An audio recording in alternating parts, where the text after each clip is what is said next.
2 ராஜாக்கள் 3ஆம் அதிகாரம் 17வது வசனம் 18வது வசனம். நீங்கள் காற்றையும் காணமாட்டீர்கள், மழையையும் காணமாட்டீர்கள், ஆனாலும் நீங்களும் உங்கள் ஆடு மாடுகளும் உங்கள் மிருக ஜீவன்களும் குடிக்கும்படிக்கு இந்த பள்ளத்தாக்கு தண்ணீரால் நிரப்பப்படும் என்று கர்த்தர் சொல்லுகிறார். இது கர்த்தரின் பார்வைக்கு அற்ப காரியம். மோவாபியரையும் உங்கள் கையில் ஒப்புக் கொடுப்பார். இந்த வசனத்தை நம்ம ரொம்ப தியானிச்சோம்னா கர்த்தர் செய்த அற்புதங்கள் நல்லாவே தெரியும் நமக்கு.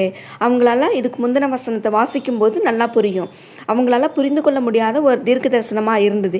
காற்று கிடையாது, மழை கிடையாது, ஆனால் பள்ளத்தாக்கு நிரப்பப்படும். அப்படி நிரப்பப்படும் போது அங்கே ஒரு அற்புதம் நடக்குது. இது கர்த்தருடைய பார்வைக்கு மிக சுலபமான காரியம்.